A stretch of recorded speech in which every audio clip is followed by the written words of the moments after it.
Mesdames et messieurs, ravis de vous retrouver et une nouvelle édition de Ça nous intéresse au cours de laquelle nous allons parler des élections aux États-Unis.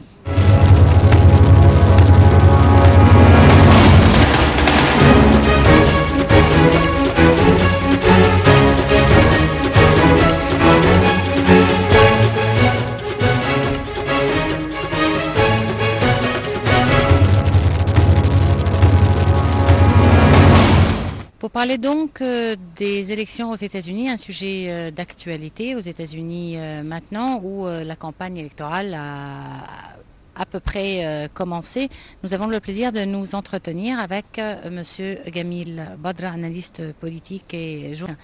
Nous sommes ravis de vous avoir avec nous. Merci bien, je suis très ravi d'être avec vous et je suis à vous. Alors, vous venez de retourner des États-Unis. On voudrait savoir un petit peu quelle est l'atmosphère maintenant qui se prépare ou bien qui prépare les élections présidentielles? Vous savez, les États-Unis, c'est un pays qui est un peu exceptionnel à l'égard des élections. Chaque 4 années, il y a un nouveau président. Et le mandat, qui est de 4 années, peut se répéter une seconde fois, mais avec un minimum de 2 mandats pour un candidat. Les élections ont déjà commencé, ça fait quelque temps. Les préparatifs pour le Parti démocrate et le Parti républicain. Deux partis sont toujours sur la scène, démocrates et républicains. Les élections auront lieu en plus d'une année, en novembre 2016. N'empêche qu'il y a 16 candidats républicains qui sont sur la scène. Il y en a quelques-uns sur le Parti démocrate, en nommant Mme Hillary Clinton, qui avait fait des avances au début de l'année, qui se rétrécissent un peu pour certaines raisons, alors que pour le candidat, pour les républicains, le candidat n'a pas encore été vraiment bien vu par les électeurs. Pour essayer de donner une meilleure explication des élections aux États-Unis, c'était aussi un pays exceptionnel, non seulement pour la période, le mandat de 4 années, mais aussi pour la façon de laquelle on compte le gagnant. Les États-Unis consistent de 50 États. Chaque État a un certain poids. Ce poids représente le nombre de représentants dans la Chambre de représentants. Vous savez, les États-Unis, c'est un triangle. Le président, le Sénat et la Chambre de représentants. Tous les trois, ce triangle, forment le pouvoir des États-Unis. Et un président peut donner une certaine décision, le Congrès peut l'arrêter, et vice-versa. Et puis, alors si on parle des élections, si on parle de nombre du poids qui existe pour chaque État, ce poids dépend de la population de l'État, il dépend aussi de la force de l'État du point de vue industriel, du point de vue commercial, de la contribution de l'État dans le rendement total du pays. La Californie, par exemple, qui est le plus grand État, possède 45 voix électorales. Des États comme l'Alabama, l'Arkansas, d'autres États, le Dakota, ce sont des États qui comptent entre 3 et 8 voix électorales. Le candidat qui emporte la nomination du parti doit emporter le plus grand nombre de points, mais pas nécessairement le plus grand nombre de voix électorales. Nous avions eu un cas pareil, par exemple, ça fait quelques années, que le président George W. Bush n'avait pas eu le nombre total d'électorales, mais il avait gagné la présidence parce qu'il avait le nombre de poids électoraux de chaque État. Nous avons 16 candidats maintenant sur le Parti républicain. Il y a Donald Trump, l'homme d'affaires bien connu. Il y en a d'autres qui sont sur la scène. Il y a le fils de l'ancien président George Bush et le frère de George W. Bush, M. Jeb Bush. Il y a le sénateur de la Floride, M. Marco Rubio. Et il y en a d'autres encore qui sont sur la scène, comme Paul Rand, etc. Et tout cela, ils auront le temps d'exposer leur idée, de se battre, de s'échanger les débats en pleine télévision, pour que l'audience, les spectateurs, puissent reconnaître leurs conceptions, leurs idées, leurs vues, leurs visions, ce qu'ils veulent faire pour le citoyen américain. D'autre côté, le Parti démocrate. Nous venons de mentionner que Mme Hillary Clinton est avancée. Il y a aussi le vice-président actuel, M. Joe Biden, qui est intéressé à s'engager dans cette course. Il y en a d'autres encore, mais qui ne sont pas tellement forts du point de vue voix électorale chez le citoyen américain. Je dirais qu'il est encore tôt pour décider qui va emporter la nomination du Parti républicain. Ça aurait pu être plus facile pour le Parti démocrate si Mme Hillary Clinton n'aurait pas envisagé les situations que nous suivons par l'Internet, par les médias, vu les emails et la discrétion qui a été ouverte pour des investigations par le FBI, etc. Mais je crois qu'elle a une certaine chance. Mais si, au cas où elle ne peut pas le faire, je crois que M. Joe Biden sera le candidat en plein pour remporter la nomination démocrate. Il est encore tôt, ça sera en novembre, décembre que vraiment ces candidats vont se lancer. Et puis en juin prochain, juin, juillet maximum, chaque parti, le Parti démocrate aura son candidat, le Parti républicain aura son candidat, et tous les deux, entre juillet, devraient nommer un vice-président. Ils ont le droit d'être tout seuls sur la scène. Mais en juin, juillet, ils doivent avoir, et c'est le billet qu'on appelle le ticket for two, hein, le billet à deux, président et vice-président, pour que le 7 novembre 2016, le jour, c'est dans plus d'une année, le jour des élections, les citoyens américains vont se rendre pour les bureaux de vote pour choisir un nouveau président. Le président Barack Obama n'a plus le droit. Pourquoi? Parce qu'il a passé ses 2 mandats. Oui, on reviendra certainement à lui et à ses 2 mandats, mais je voudrais savoir maintenant, qu'est-ce qui se fait exactement comme préparatif à ces élections-là?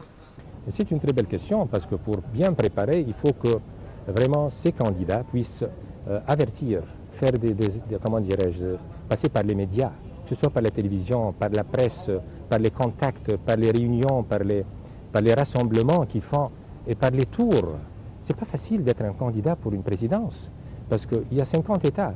Pour prendre l'avion, pour partir d'un État à l'autre, pour rencontrer les syndicats, pour rencontrer les investisseurs, les industriels, pour être en contact avec comment dirais-je, l'échelle du citoyen à partir de l'employé normal jusqu'au grand sommet.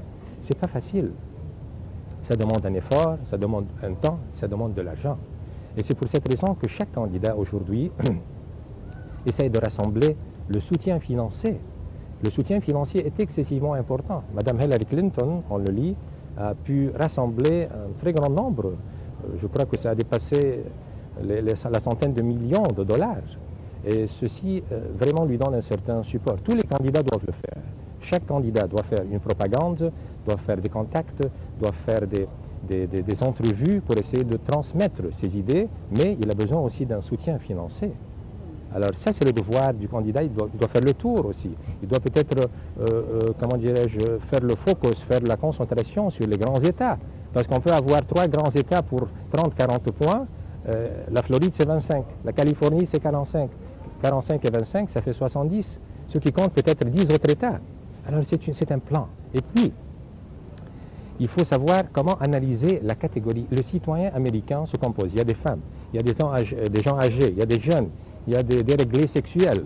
Il faut le dire franchement, il y a des homosexuels, il y a le mariage des homosexuels, que certains ils sont pour, d'autres ils sont contre. Et il y a les hispaniques, les gens qui viennent du centre de l'Amérique centrale, du Mexique. Tout cela ont un certain poids électoral. Il faut que le candidat puisse planifier, puisse savoir comment peut-il rassembler le nombre. C'est une course pour rassembler le plus grand nombre total de votes pour essayer d'emporter d'abord la nomination du parti et deuxièmement la nomination pour être président, pour aller à la Maison Blanche, la résidence du président américain. Madame Hillary Clinton est la seule candidate femme? C'est une très belle question. Il y a une autre candidate dans le Parti républicain, c'est Madame Fiona... Ah, le nom de famille m'échappe maintenant. C'est la Chief Executive Officer de Hewlett Packard. C'est la seule candidate pour le Parti républicain, mais Mme Hillary Clinton est la seule candidate pour le Parti démocrate qui a beaucoup... Si ces 2 femmes sont face à face, je crois que Hillary Clinton a plus de poids. Mais il y avait un vice-président sur le billet avec M. John McCain. C'était l'ex-gouverneur d'Alaska. Et puis malheureusement, ils ont perdu le billet en 2008. Mais est-ce qu'on peut dire que les États-Unis soient vraiment prêts aujourd'hui à avoir comme président une femme? Absolument, absolument. Le rôle de la femme est très distingué aux États-Unis. Et comme je viens de dire, Mme Hillary Clinton avait une très grande chance en 2008 et avait beaucoup de support. Mais malheureusement, C'était son candidat, le monsieur Barack Obama. À ce moment-là, en 2008, il n'était pas encore président. Il était le gouverneur non, c'était un sénateur qui représentait l'État d'Illinois, de Chicago, c'est la capitale de l'Illinois, c'est la plus grande ville de l'Illinois. C'était le sénateur de l'Illinois. Et puis c'était son concurrent. Il avait beaucoup de soutien, de support, et elle n'a pas pu le battre. Et ici, il y a un point important ici à mentionner pour Hillary Clinton, comment cette conception de démocratie. Madame Hillary Clinton, en 2008, face à face avec M. Barack Obama, pour emporter la nomination du Parti démocrate, ils se bataillaient, ils se lançaient des pierres, ils se confrontaient sérieusement. Mais le jour où, en juillet 2008, que le Parti démocrate a choisi à nommer M. Barack Obama pour représenter ce parti, Mme Hillary Clinton a pu à 180 degrés changer son opinion et donner son soutien, son support à M. Barack Obama. C'est la démocratie, c'est l'exemple que nous devons nous inspirer. Comment un candidat qui se tourne à son concurrent, qui attaque son concurrent, et puis en quelques heures, il le soutient, il le supporte. Pourquoi?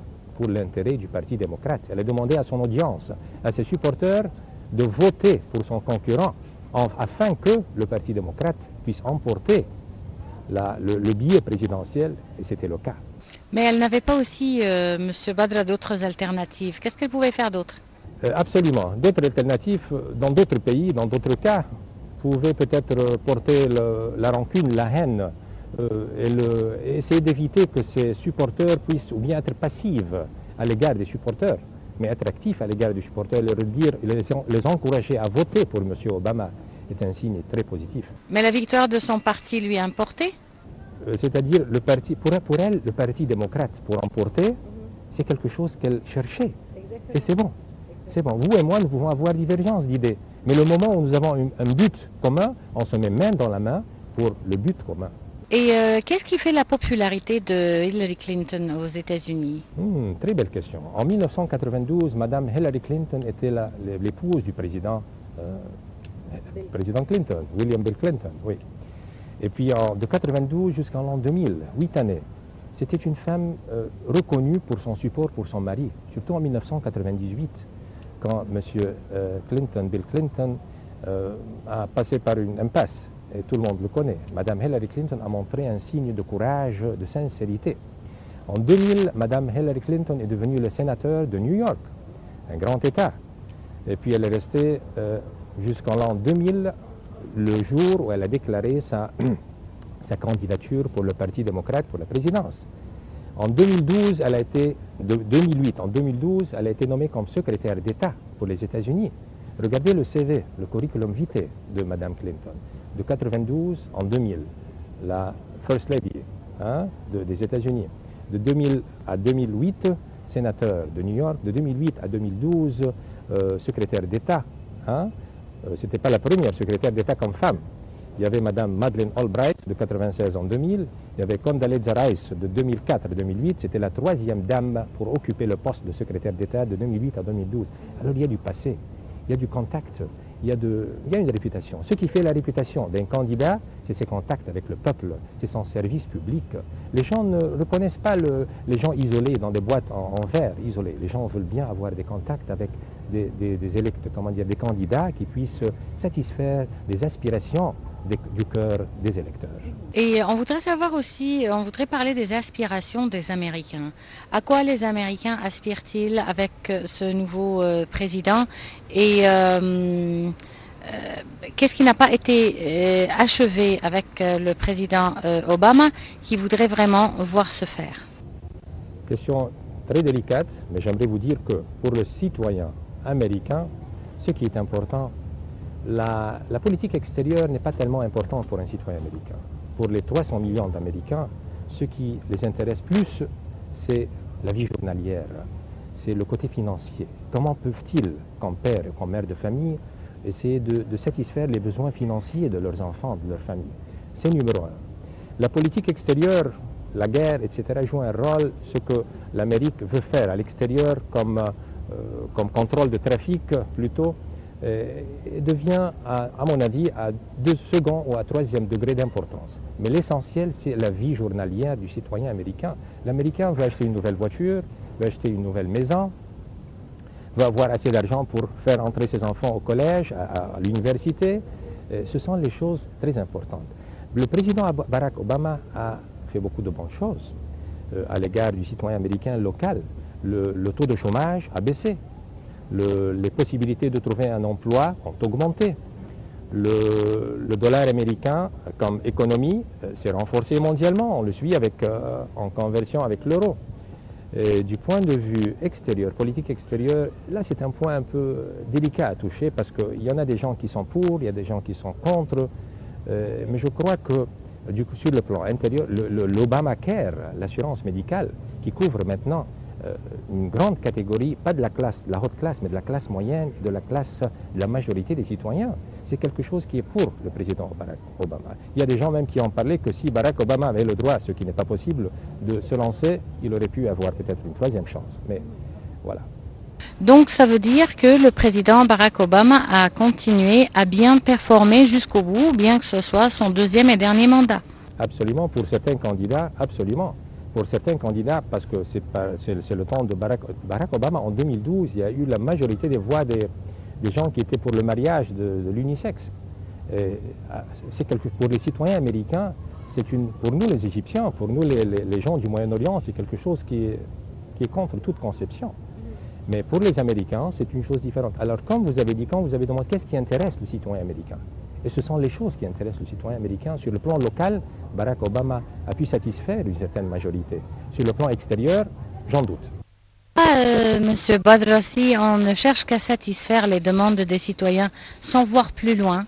C'est-à-dire que sur ce sujet précisément, des analystes ont prouvé qu'en 2050, nous aurons en Europe et aux États-Unis une population vieillissante à cause de ces mariages unisexes. Donc, ce n'est pas dans l'intérêt, surtout à long terme, de la population. Donc, on ne peut pas juste exécuter les demandes des citoyens parce que c'est des demandes pressantes ou bien des demandes qui joueront un rôle dans la victoire ou la défaite d'un candidat, mais qui sont à long terme pas du tout dans l'intérêt du citoyen. Je suis tout à fait d'accord. Je suis tout à fait d'accord, mais que peut-on faire si ces candidats veulent aboutir à des buts à réaliser, à accomplir leurs souhaits pour avoir le poste sans considérer le long terme? Et le long terme, et moi aussi j'étais d'avis qu'à long terme, nous, pas comme citoyens égyptiens ou américains, comme citoyens de cette terre, de notre globe, nous devons avoir un peu d'inquiétude sur ce qui peut se passer au cas où la porte est ouverte.